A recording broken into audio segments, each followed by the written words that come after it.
آج یہاں پر میں پروٹیکٹیو بیل کے لیے یہاں پر حاضر ہوا تھا پشاور ہائی کورٹ میں، اور کافی کیسز جو ناجائز میرے اوپر بنائے گئے ہیں اس کی ڈیٹیل میں ابھی تھوڑا سا آپ کو بتاتا ہوں، لیکن اس سے پہلے جو میں بات کرنا چاہ رہا ہوں کہ میں پی ٹی آئی کی قیادت کی طرف سے اپنی طرف سے ان تمام اپنے بہن بھائیوں کا جن کی دعاؤں سے ہم کامیاب ہوئے، اور اس کے ساتھ ساتھ سب سے اہم بات کہ جن کے ساتھ ظلم و زیادتی ہوئی اور ان کے اوپر ناجائز کیسز جو ہیں وہ بنے، میں ان کے ساتھ اظہار ہمدردی کرتا ہوں۔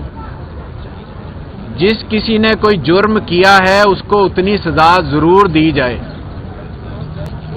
لیکن اگر کسی نے کچھ نہیں کیا تو اس کے اوپر ناجائز کیسز نہ بنائے جائے۔ جس نے جو جرم کیا ہے اس کو سزا دی جائے، جس نے قانون کو ہاتھ میں لیا ہے اس کو سزا دی جائے۔ میں پہلے بھی کئی دفعہ اپنے کیسز کے بارے میں بات کر چکا ہوں کہ میرے اوپر جو کیسز بنائے گئے ہیں جنا ہاؤس کے باہر کا، میں بار بار کہہ چکا ہوں، میں آج بھی میڈیا کے توسط سے سب کو کہہ رہا ہوں کہ جو میرے اوپر کیسز بنائے گئے ہیں، آپ مجھے کہتے ہیں کہ میں 9 مئی میں لبٹی میں بھی تھا، میں عسکری ولا پہ بھی تھا، پلازا کو آگ لگانے میں بھی تھا، میں جناح ہاؤس کے باہر بندے قتل کرنے میں بھی تھا، میں فیصل آباد میں بھی تھا، میں ہر جگہ پر تھا۔ تو میری صرف ایک التجا ہے، جب میں اون اوتھ کہہ رہا ہوں، اللہ تعالیٰ کو حاضر ناظر جان کے کہہ رہا ہوں کہ میں 7 مئی کو ATC کورٹ لاہور سے بیل کروانے کے بعد میں لاہور سے چلا گیا تھا، اور میں نے وجوہات آپ کو بتائی ہیں میں کیوں گیا تھا، کہ میری بیٹی کی شادی تھی اور اس سلسلے میں نے انویٹیشن دینے تھے اور کچھ انتظامات تھے جو کرنے تھے، میں نے آپ کو بتا چکا ہوں۔ اور میں نے آپ سے کہا کہ کہیں پر گلبرگ میں، لبرٹی میں، عسکری پلازا پہ، مین بولیوارڈ پہ، کینٹ میں، جناح ہاؤس کے باہر میری کوئی CCTV فوٹیج،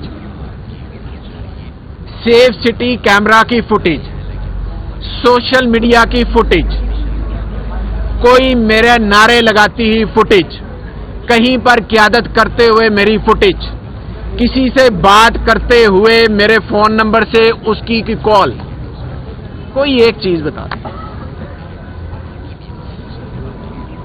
آج بے شمار کیسز میرے اوپر کیے گئے ہیں، اور تمام کی میں نے آج پروٹیکٹیو بیل یہاں سے آنریبل پشاور ہائی کورٹ سے لی، اور میں ججز کا، آنریبل جسٹس صاحبان کا شکریہ ادا کرتا ہوں کہ انہوں نے بڑی مہربانی کی۔ میں صرف یہ کہتا ہوں کہ انصاف کا بول بالا کریں، کسی کو خوش کرنے کے لیے کسی کو یہ نہ کریں۔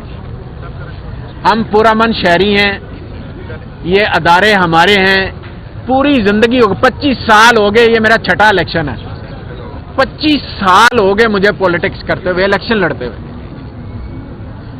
39 سالہ میرا سیاسی کریئر ہے، 39 سالہ سیاسی کریئر ہے، ایک سیاسی ورکر ہوں گلی محلے کا۔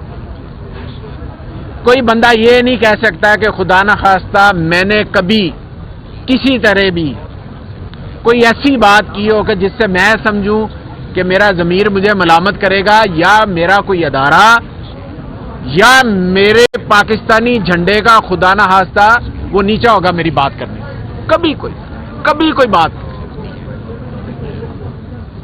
لیکن میرے جیسے بندے کے اوپر اتنے زیادہ کیسز، اور سب کے اوپر کی ہیں۔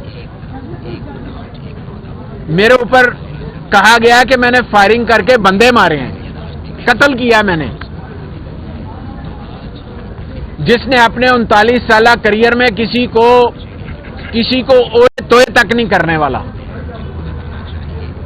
آپ اندازہ لگا لیں۔ دوسری بات، اس الیکشن نے، جنرل الیکشن نے ایک چیز تو ثابت کی ہے،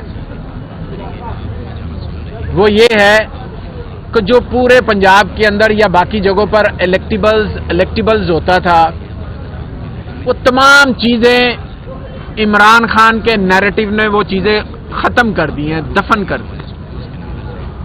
صرف ایک ووٹ ہے عمران خان کا، عمران خان کے نظریے کا، اس کے بیانیے کا. لوگوں نے ووٹ دیا. میری ریکویسٹ ہے کہ اس ووٹ کا، اس مینڈیٹ کا احترام کیا جائے. آپ اس مینڈیٹ کا، جو لوگ آ رہے ہیں، رات ہم نے 3 بندوں کی پریس کانفرنس سنی جو تینوں آپس میں ایک دوسرے کی کرپشن کے دل دادا ہیں، جو ایک دوسرے کی کرپشن کے بارے میں باتیں کرتے ہیں جب الیکشن آ جاتے ہیں، لیکن جب الیکشن جاتے ہیں تو پھر اکٹھے ہو جاتے ہیں. رات آپ نے ان کی شکلیں دیکھی ہیں؟ کسی شکل کے اوپر کوئی رونق ہو، کوئی آپ کو احساس ہو کہ یار یہ ہمارے حکمران ہیں؟ آپ کو وہ حکمران نظر نہیں آئیں گے. وہ وارداتی ہیں. حکمران وہ ہوتے ہیں جو عوام میں سے ہو، عوام کی بات کریں. یہ عوام میں سے نہیں ہے. انہوں تو مینڈیٹ چوری کیا ہے. انہوں نے جو 45 فارم جو 45 تھا اس کو رد کر دیا اور 47 جاری کروا لیا. چلو آپ جاؤ الیکشن ٹریبیونل میں جا کے پھرو. یہ میرا بھائی ساتھ بیٹھا ہوا ہے، اس کو ہروا دیا. ٹی وی سروے آگے پیچھے جائے، چھانگلا میں جا کر پتہ کریں کہ وہاں پر کون سی جماعت جو ہے وہ لوگوں کے دلوں پہ راج کرتی ہے. وہ پی ٹی آئی ہے، اسے بھی ہروا دیا. میرے لاہور کے اندر کلین سویپ ہے، پنڈی کے اندر کلین سویپ ہے. فیض نیٹ ورک، فیض سب کے لیے.